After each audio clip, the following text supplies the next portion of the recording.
Hi friends, வணக்கம். Wonder பாலின் vlogல giveaway போயிட்டு இருக்கு. giveawayல இது வரைக்கும் பார்ட்டிசிபேட் பண்ணலனா நம்ம சேனல்ல இருக்க எல்லா வீடியோக்களையும் அதாவது ரீசன்ட்டா 1 மந்தா போட்ட எல்லா வீடியோக்களையும் பாருங்க. உங்க கமெண்ட்ஸை கொடுங்க. giveaway क्वेश्चनக்கு ஆன்சர் பண்ணுங்க. நீங்க கொடுக்கிற ஆன்சர் கரெக்டா இருக்கும் பட்சத்துல பரிசு பொருட்கள் உங்க வீட்டை தேடி வரும். 5 பேருக்கு பரிசு கொடுக்கலாம்னு முடிவு பண்ணிருக்கோம். அதனால வீடியோவை ஸ்கிப் பண்ணாம முழுவதும் பாருங்க. இந்த வீடியோல கூட அந்த क्वेश्चंस வர வாய்ப்பு இருக்கு. Hello friends, welcome back to wonder பாலின் சேனல். எல்லாரும் எப்படி இருக்கீங்க? நல்லா இருக்கீங்களா? நாங்க சூப்பரா இருக்கோம். இன்னைக்கு நம்ம குக்கிங்ல வத்தல் எப்படி போடுறதுன்னு பார்க்க போறோம். ரொம்ப ஈஸியா வத்தல் போட்டுடலாம். இந்த வத்தல் பாக்கெட் பாருங்க. இதுல 1 2 3 4 5 6 ஒரு 10 கூட இல்ல 8 தான் இருக்கு. இதோட விலை பாத்தீங்கன்னா 35 ரூபாய். இந்த முறை கொரோனா வந்ததால மே மாசத்துல என்னால வத்தல் போட முடியல. அப்புறம் ஜூன் மாசத்துல கொஞ்சம் காத்து இல்லாம மழை இல்லாம வெயிட் பண்ணிக்கிட்டே இருந்தேன். இப்போ கொஞ்சம் வெயில் காயுது, காத்து கிடையாது. சரி வத்தல் போட்டுடலாம். ஏன்னா வத்தல் வந்து பிள்ளைங்களுக்கு ரொம்ப பிடிக்கும். வறுத்து கொடுத்தா சாப்பிட்டுட்டே இருப்பாங்க. வாங்க நான் என்னென்ன ஃப்ளேவர்ல போடுறேன்றத காமிக்கிறேன்.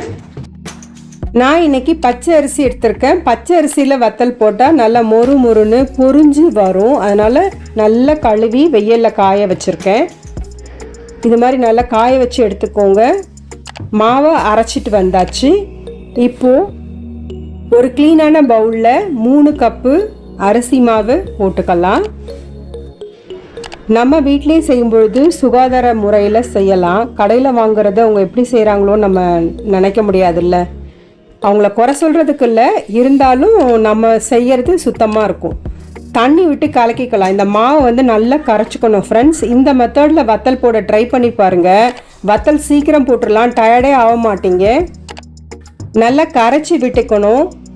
கட்டி இல்லாமல் ஸ்மூத்தாக கரைச்சி வச்சுக்கணும். கிண்டும் பொழுது கட்டி வராமல் பார்த்துக்கணும். அதே போல் பச்சை மிளகாய் ஒரு 5 எடுத்து அரைச்சி வச்சுக்கலாம். அடி கனமான பாத்திரத்தை எடுத்துக்கிட்டு நான் இன்றைக்கி குக்கரை எடுத்துக்கிட்டேன். இதுக்கு தண்ணி வந்து 1க்கு 4, 1 கப்பு மாவு கரைச்ச மாவு ஊற்றுறோன்னா 4 கப்பு தண்ணி இருக்கணும். அந்த மாதிரி கணக்கில் தான் நான் எடுத்துருக்கிறது. உப்பு போட்டு கொதிக்க வச்சுட்டேன். உப்பு ஈவனாக மிக்ஸ் ஆகும். இப்போ இதில் கொஞ்சம் மாவு ஊற்றிக்கிறேன். நான் அப்படியே கிண்டிக்கிட்டே இருக்கணும். கொஞ்சம் கொஞ்சமாக ஊற்றி அப்படியே கிண்டிக்கிட்டே இருக்கும் பொழுது அது ஈவனாக மிக்ஸ் ஆகிடும். இந்த சுட தண்ணியில் 1 கப்பு மாவுக்கு 5 கப்பு தண்ணி தேவைப்படும். நீங்கள் அதுக்கேற்ற மாதிரி சரிசமமாக பிரிச்சுக்கோங்க. தண்ணி விட்டு கலக்கிறதுக்கு ஒரு 4 கப்பு பயன்படுத்திக்கோங்க. மீதி இருக்க தண்ணியை குக்கரில் கொதிக்க வச்சுட்டு அதுக்கப்புறம் கட்டிப்படாத அளவுக்கு கிண்டி விட்டுக்கிட்டே இந்த கரைச்சி வச்ச மாவை ஊற்றும் பொழுது சூப்பரான வத்தல் கூழ் ரெடி ஆகிடும். முன்னமே நம்ம ஓமம், பெருங்காயம், சீரகம்லாம் போடக்கூடாது. கலர் சேஞ்ச் ஆகிடும். அடுப்பை ஆஃப் பண்ணிவிட்டு பெருங்காயம் சேர்த்துட்டேன். ஓமமும் சீரகமும் 1 டேபிள் ஸ்பூன் எடுத்து வச்சுருக்கேன். 2 கலந்த மாதிரி அதை போட்டு கிண்டிக்கலாம். நல்லா கடைசியாக பச்சை மிளகாய் போட்டு நல்லா கிளறி விட்டுட்டு அப்படியே ஆற விட்டுடலாம். ஒரு தட்டு போட்டு லைட்டாக மூடி விடுங்க. கொஞ்சம் ஓப்பன் தெரிகிற மாதிரி அது நல்லா ஆறிடும். தேவைப்பட்டால் எலுமிச்சம்பழம் கூட புழிஞ்சு விட்டுக்கலாம். அப்போ வத்தல் வந்து கருகாமல் ஒயிட்டாகவே இருக்கும், வெள்ளையாக இருக்கும். அடுத்ததான் நம்ம தக்காளி வத்தல் போட போகிறோம். தக்காளி வத்தலும் அதே மெத்தடில் தான். நான் தண்ணியிலே உப்பையும் பெருங்காயப்பொடியும் சேர்த்து கொதிக்க வச்சுக்கிறேன். இப்படியும் செய்யலாம், முன்னாடியே கொதிக்க வச்சிடலாம். அந்த சீரகம் போடுறது மட்டும் கடைசியாக போட்டுக்கலாம். அந்த ஃப்ளேவர் என்ன ஃப்ளேவர் போடுறோமோ அதுவும் கடைசியாக போட்டால் போதும். அதிலே நல்லா வெந்துடும். தக்காளி ஆகட்டும், பச்சை மிளகாய் ஆகட்டும். இப்போது கரைச்சி வச்ச மாவு இதோடு சேர்த்துக்கிறேன். நான் சொல்கிற பக்குவத்தில் நீங்கள் செய்யும் பொழுது கரெக்டாக இருக்கும். அதாவது ரொம்ப கட்டியாக இருக்காது. கட்டியாக இருந்தால் நம்ம வத்தல் ஊற்றுறதுக்கே கஷ்டமாக இருக்கும். மீடியமாக இருக்கணும். தண்ணியாக இருந்தாலும் ஷேப்பாகவே வராது. அதனால் மீடியமாக இருக்கணும். அதுக்கேற்ற மாதிரி நீங்கள் தயார் பண்ணிக்கோங்க.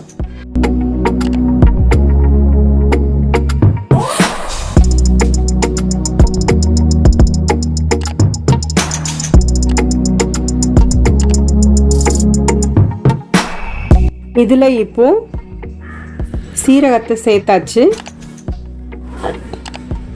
தக்காளி 3 அரைச்சி வச்சுருக்கேன். அந்த தக்காளியை சேர்த்துக்கலாம். இப்போது அடுப்பை ஆஃப் பண்ணிகிட்டே நம்ம செய்யலாம். சேர்க்கறதெல்லாம் இருக்கிற சூட்லேயே வெந்து போயிடும். ஸோ இதை நல்லா கலந்து விட்டுக்கலாம்.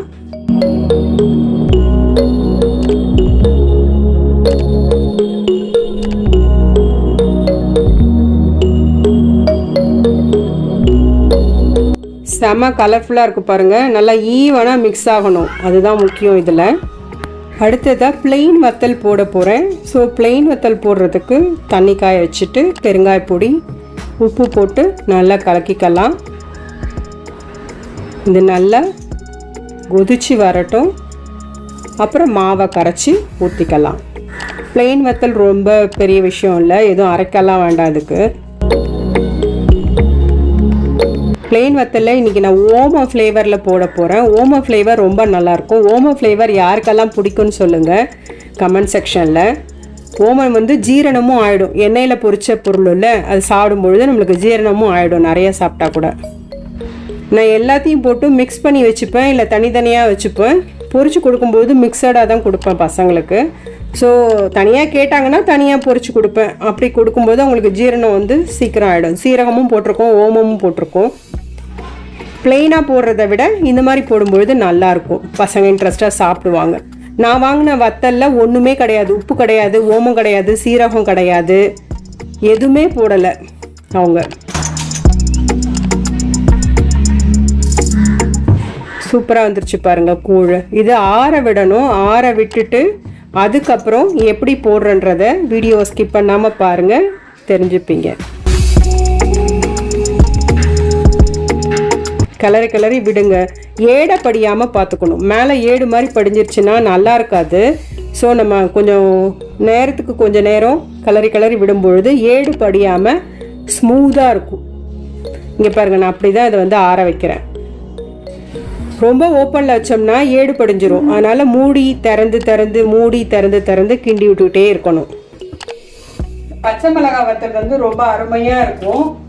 சாப்பிட்றதுக்கு ரச சாதம், சாம்பார் சாதம் எல்லாத்துக்குமே போடுறதுக்கு நல்லாயிருக்கும். நான் இன்னைக்கு ஸ்பீடாக வத்தல் போடுறதுக்கு இந்த கோல்டு வின்னர் கவர் எடுத்திருக்கேன். ஏற்கனவே நம்ம ஆயில் ஊற்றும் பொழுது ஒரு மூலையில் சின்னதாக ஓட்டை போட்டிருப்போம். அதை விட்டுட்டு கீழே இருக்கிறதுல ஃபுல்லாக கட் பண்ணிக்கணும். ஒரு பெரிய ஹோல் ஆகிடுமா. இப்போ நம்ம என்ன பண்ண போகிறோம், இதுக்குள்ளே மாவு வச்சு திணிக்க போகிறோம். மாவு எடுத்து இதில் ஊற்றிக்கலாம். சின்னதாக ஓட்டை இருக்கிறதால உடனே கடகடன்னு ஒழுகாது. மாவும் மீடியமாக இருக்குது, ரொம்ப தண்ணியாக இல்லை, ரொம்ப கட்டியாக இல்லை. ஸோ நம்ம விறுவிறுன்னு புழிஞ்சு விட்டுறலாம்.